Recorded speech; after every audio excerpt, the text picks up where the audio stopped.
Welcome to the University of Texas Pan American. I'm Kirk Teagarden. I'm Giselle Odom. And I'm Leilani De Leon. Today we are going to take you on a journey to discover small rural businesses in our South Texas communities. We will be speaking with rural entrepreneurs to learn how they operate their business and what makes them unique. Then we are going to work with our professors to analyze issues rural entrepreneurs face and how they can use technology to promote their business. Come join us. San Isidro is a small, close-knit community located in Starr County. The town has a rich history. Old water wells and churches still stand throughout the city. Giselle and Kirk will be visiting Farm and Ranch Supply. This store offers customers many different products from deer feed to brand-named clothing and household products. The business also offers services to customers such as oil changes, welding, and garbage disposal. Farm and Ranch Supply is a customer-oriented business that is always adapting in order to satisfy the customer's needs. To get to Farm and Ranch Supply from Edinburgh, first you travel north on Expressway 281 for about 19 miles. Next you take the exit for FM 1017 and turn left heading west. Then travel for about another 24 miles on FM 1017 until you reach San Isidro. Farm and Ranch Supply will be on your left. Today we're in San Isidro, Texas, visiting Mr. Quito Saenz, the owner of Farm and Ranch Supply. How are you today? Doing well, thank you. So can you tell us a little bit about your business? We're really in the farm and ranch business. We're in a farm and ranch community. So we sell almost anything that is associated with farming and ranching. More toward ranching than farming. But we carry a lot of supplies that everybody needs. So how long have you been in business? We started in October of 1976, so we've been in business 37 years. So how did you get started in this line of business? Or how did you come to be? What kind of was that aha I've moment? always had it in my blood to sell things, and my grandfather was a peddler, and so I've always had it in my blood to sell things. But really I got started because somebody came to, I used to be an ag teacher at the local school district here, and somebody came by one day and wanted to borrow a bottle of penicillin that he needed for a sick cow. And he said that somebody ought to open a farm and ranch store out here. And I thought, well, I've always wanted to do that, but I just never had the money. And so happened the man was a banker. And he said, come and see me and I'll loan you all the money you need, and the rest is history. So here at Farm and Ranch Supply, what kind of products and services do you sell here at the store? Well, mostly we sell feed, we sell plumbing supplies, we sell water pumps, we provide a welding service in the back. We have a welding shop. We're in the garbage business. We wash trucks and wash cars and change their oil. We do tire rotations on, and then inside the store, we sell a lot of products. So, we sell knives, we sell utensils for the housewife that wants to walk in. We sell clothing, we sell jackets, we sell boots, we sell blue jeans. We sell all the major brands, Wrangler, Carhartt, Justin, Red Wing. We sell a lot of things that you use in a regular household, and we sell a lot of things that you use on a farm. Almost anything. Our slogan is everything for the farm and ranch. So, you look behind you here, we sell wheelbarrows, we sell garden tools, we sell nuts and bolts. We sell almost anything that you need to operate a farm and a ranch. So the market has changed since 1976 when you originally opened. How have you adapted your business? The things that we do have been brought up by the demands of the customer. The customer comes in and says, you ought to sell this or you ought to carry this. And we're driven a lot by the oil and gas industry. The oil and gas industry demanded certain things, like we wanted to wash our trucks, somebody to wash our trucks, and we need somebody to change the oil. We don't want to run 50 miles into town to change the oil. And therefore, so we started in that business, and that led us into another area that we opened up. And so we started handling and servicing trucks and autos for the oil companies. And so the customer has kind of brought us about into the different things that we do. The same thing with the trash business that we have. We also used to sell propane. We were in the propane business. And that's because the customers would come by and say, hey, we need somebody locally to sell propane. And so we got started in that business. So we're really a customer-oriented type business. We try to service customers, and therefore the customer asks for it, and we try to supply them with it. We also sell a lot of into the clothing industry, and that's because, again, our customers demanded that. At one time, again, the oil industry, the customer would walk in and he'd say, I wish that you sold steel-toe boots. And so we picked up a line of steel-toe boots, and we sell major brands, and that's been our company policy ever since we got started, that we sell just major brands that are recognized by the customer. For example, Red Wing, Wrangler in jeans, Justin in Western bootwear, Carhartt in jackets, Stetson and Resistol in hats, and brands that people recognize so that you provide a quality product for your customer. And have you seen relationships being formed from that kind of connection with your customers? Have you been seeing the same kinds of customers coming in and out for the past few years? Our customer base has grown. We service, I think if I look today on my computer, we probably service over 1,200 customers from all sides of life. And so we service some through the wildlife industry because they are associated with deer and want us to supply blinds and shooting equipment, ammunition, things like that. And then we have ranchers that come by and say, hey, I need somebody, for example, to fix our submersible pumps. And that drove us into that business, you know, because they would kind of come in here and ask us. And so our customer base grew every year. And so we've grown, we've done nothing but grow in the last 37 years. I don't think that in the 37 years we've been in business, that we've ever had a year where business has really gone down. It usually goes up. If you look at it on a graph, we grow every year. When we return, Farm and Ranch Supply owner Quito Signs will discuss the current ways he attracts his customers and how he uses the internet in his business.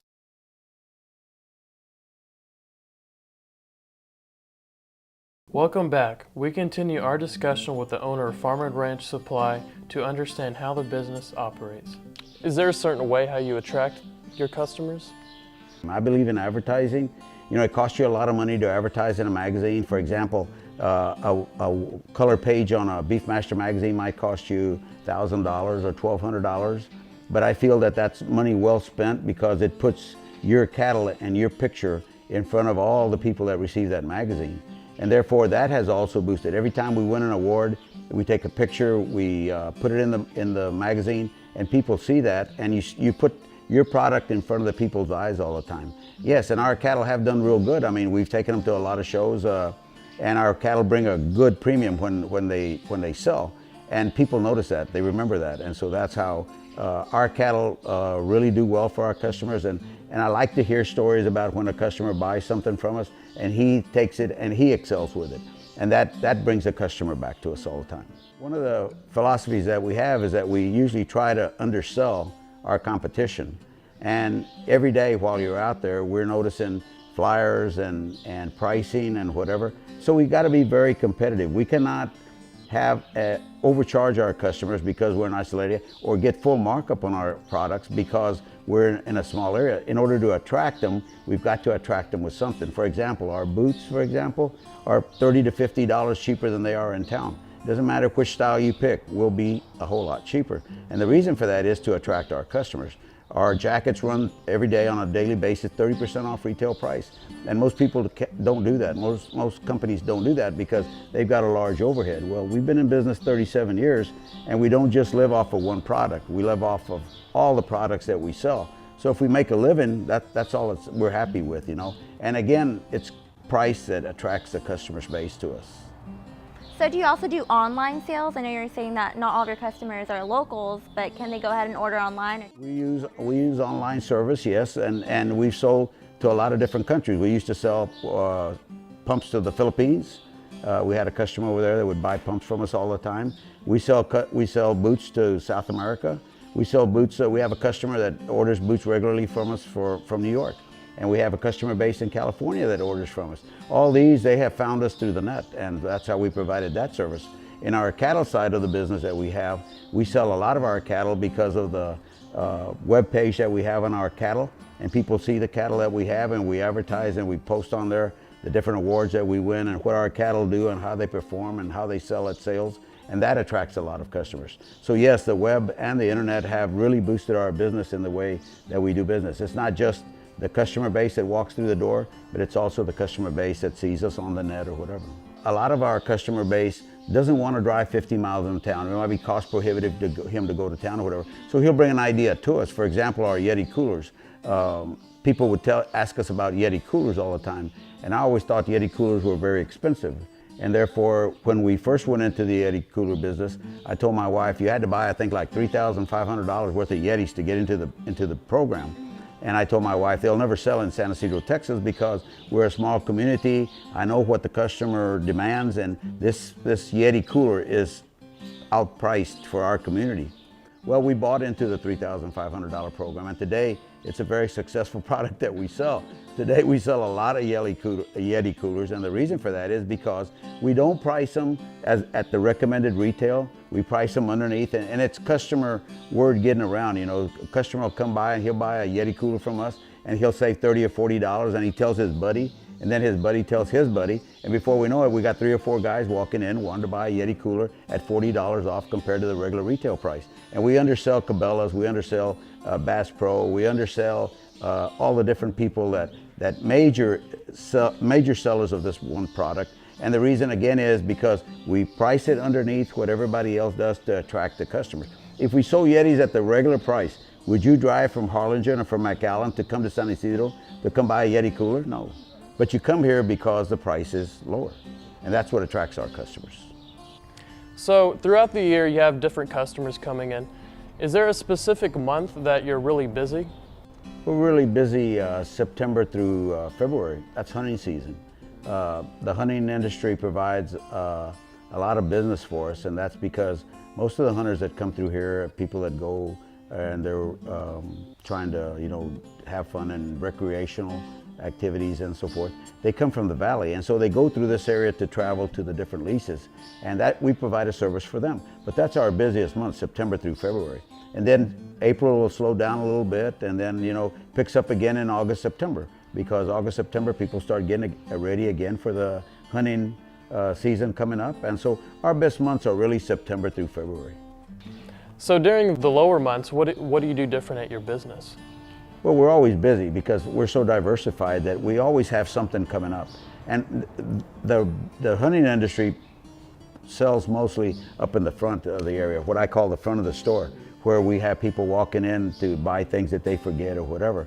The back part of the store over here, the back part of the business does different things. We're still in the trash business every day. We're still in the pump selling business every day, and pump installation, pump repair business every day.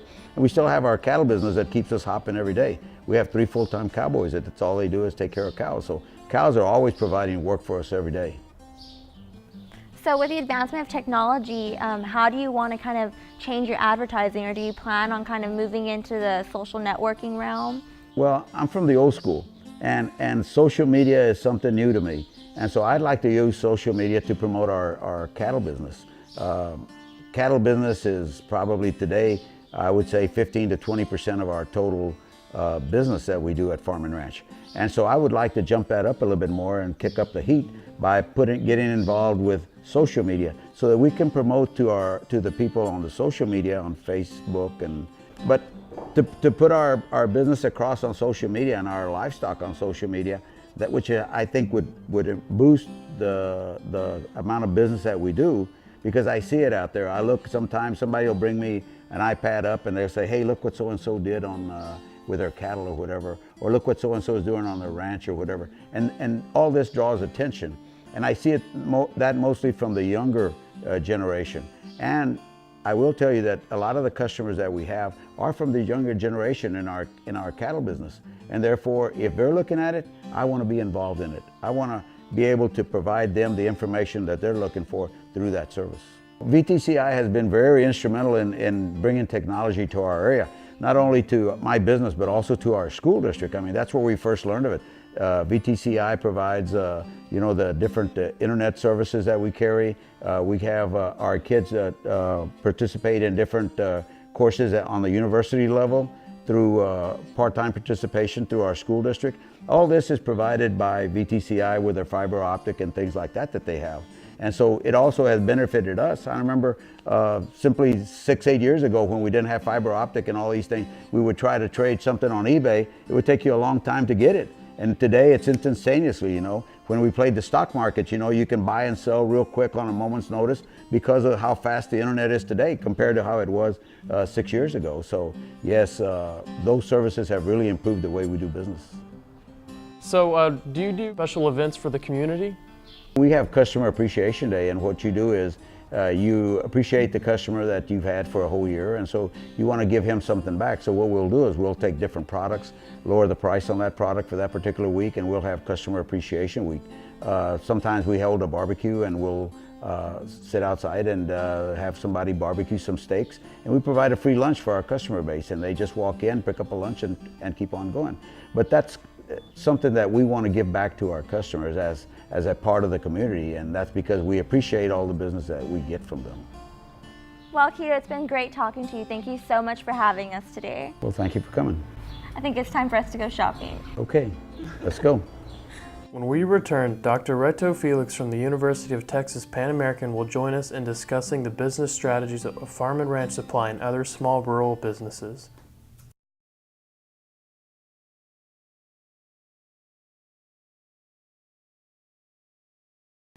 We're here back at Pan Am with the Assistant Marketing Professor, Dr. Reto Felix.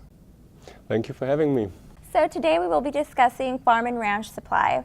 One of the interesting topics that we found when visiting Mr. Keto Signs was something about price and quality, and the fact that he likes to reach his customers by offering brand name products, and he kind of uses that brand name as a way to show people that he offers products of good quality. Do you think there's other ways in which he can show people the quality of his products without only using brand names? This is a very important topic. I think he's doing a smart thing here because he's building trust, and the established brands definitely they convey trust to the customers, and I guess once he has this trust, or that people know that he has high quality products, I think he might be at the point now to offer products that maybe do not have the established brands, but people know that he is taking care of this quality issue, and therefore it might be certainly an option to think about diversifying a little bit and go into products that have not these established brand names, but still customers feel, well, I trust this business, I know the owner, I know he takes care of quality. It might certainly be a way to go. And since he offers these products at such a low price to also draw in consumers, do you think that could kind of tarnish the fact that they think it's of high quality? Like maybe people will think it's a counterfeit product or be confused since he's offering them at such a low price. Yeah, that's a it's a sensitive topic indeed, and for many customers we know that price is an indicator for quality. Price strategy is low prices. As long as there's a brand behind that, people still trust the product indeed. We need this trust factor again, that people know that they know the store, they know the owner, they know that they take care of it, and then they say, well, even the price is really very low, but I have bought from this business, I know it's good quality in general, and it still might work. Keto offers many different products and services. He has a garbage business. He sells farm and ranch supplies. They wash cars as like service vehicles. They have a welding shop. Do you think it's possible that his business might be possibly overexpanding, like out of their boundaries? But my first reaction definitely is yes. I was surprised to see that he's able to offer so many different things and still making profits and having these low prices. It's absolutely amazing to see that. It's a little bit against some of the principles we usually think of, that you should try to focus a bit, and when you're going too broad, or when it's not diversified anymore, it's what we would call maybe fragmented. For example, an oil change, there are businesses who focus on oil changes indeed, as you know, and they are able to offer this service at an incredibly low price because they optimize the process completely, and I doubt that a business that just does some oil changes here and there could compete. But that was my first reaction, but apparently Keto is able to do that, and this is fantastic. The recommendation probably would be to see if with these things he adds and adds and adds more things, especially when it's services. He has to think about process optimization, that is doing things efficiently. I think something that really gets him out, well, not really out there, but his main marketing tactic right now is just word of mouth. People just kind of talking about his business, about the low prices, a friend saying the Yeti coolers are, you know, really inexpensive, happen to go hunting and they just stop on by and buy one. But I think he does need to go ahead and move into the realm of social media, because that's what it's all about today. Everybody wants, or everybody is online, their presence is there, and it's easier to reach the different markets. It has to be, there must be a value behind that. If you just have the account, it won't move anything. So first of all, he has to ask indeed, where are his clients? I mean, if his clients don't use Facebook or Twitter or whatever, it doesn't make sense to be there. But I think even he acknowledged that many of his customers are younger, and then even older customers are using Facebook. You probably are aware that Facebook already has a reputation that that's for older people. Younger people, students for example, are moving out of Facebook. It's pretty well documented right now. So Facebook is almost like for my generation now. Well, I will not reveal my age, but it's almost for people 30, 40, even 50 years old. And they use it quite heavily. And this is good, because this is probably an important part of his customer base. But you need content. And content means that you need someone who puts messages there that have some value. And so if he is able to have tips for farmers, or tips for this, or tips for that, or if you do this, if you use another oil for the oil change, and whatever it is, what is relevant for customers, and he's providing this information, and then people will not only like the page, they will actually go back and see again, what's it, and then you can connect this and try to pull people to the store. You get more information here, you get another discount here, you get something, you're the first to see the new product, whatever it is, and then it might work. And in Twitter it's the same thing. If you need contents indeed, and that means it's not for free, because some people think, oh, Facebook and Twitter and all that is for free, and I think no, it's not. You have to have someone who is uploading the content, and it has to be maintained, and as soon as the content is not good enough, people will just not see your page anymore, and that's it, end of the story. And he can also build customer relationships by, you know, interacting with them by saying, oh, like, talking about like the different cows he has or the different products, just trying to interact with the customers. Oh, of course. I mean, it's very visual. It has become a very visual world. So, for example, for the cows or for the Beefmaster business, instead of just having this on a web page, I mean, I think he needs a web page indeed, where people can see what they can get indeed. And also the web page is a nice place where you can give additional information, explain how the business is and how you take care of quality. And I saw the tons of statistics, for example, about the different animals, which is important information, which probably is difficult to convey on Facebook. But it's certainly true. Facebook is a good way to throw in a few visuals, a few explanations, and build these relationships, and people feel they know what he offers. Absolutely.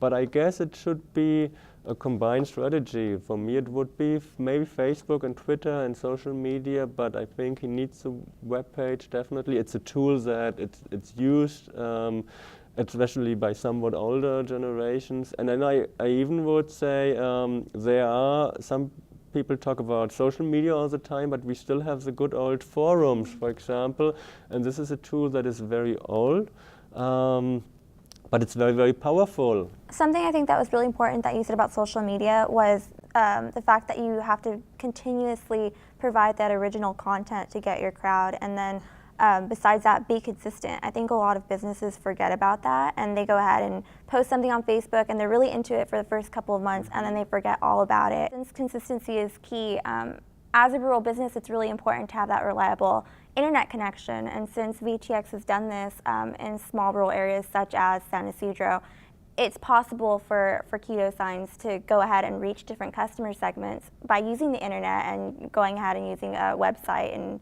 any kind of social media he desires to move into. So there's nothing worse than having disruptions in the internet service. You have to be online all the time. If customers experience disruptions with the service, then it's a big problem. And it's a challenge indeed in a rural area. But I understand that Quito is quite satisfied with the service. Well, at Farm and Ranch Supply, they have many different. He has one event where he has the customers come in. He has Customer Appreciation Day, and they come in and they get like a free meal and everything. How do you think having events like this is good for a business such as his? It's definitely very positive. I think we should appreciate customers, and having formal events to show our appreciation is certainly a very good idea. But I think his strength probably is not the event per se, but it's that he really offers this kind of service. And I think one of his strengths is that he seems to be very quick in responding to the customer needs and to the suggestions. And this is a point where some companies we know we never feel that they really respond to our needs or to our suggestions. So responsiveness is certainly a strength, and that leads to customer satisfaction, and he strives for that, for customer satisfaction. And when customers are satisfied over time, they become loyal, and loyalty is indeed the key issue, because we know that having a loyal customer is much more cost effective than trying to get new customers. So you want to keep your customers happy, and you want them to come back because it's good for your profits indeed. And I guess this is exactly the strategy he's following up on, and it's good. Well, Dr. Reto Felix, it's been great having you here, and I'm sure Quito and other rural businesses will love to hear about all the information you've given us. Well, thank you for having me, and for the University of Texas Pan American. It's a pleasure to see that our marketing students are doing this kind of project. It's fantastic, and it was a pleasure to be with you. Thank you. Thank you. Wow, that was an eye-opening experience. I agree, Giselle. It's interesting to see how rural businesses can use modern technologies to adapt and grow. It's great to see what businesses in South Texas have to offer. Thank you for joining us. For Rural Ventures, I'm Kirk T. Garden. I'm Giselle Odom. And I'm Leilani De Leon. See you next time.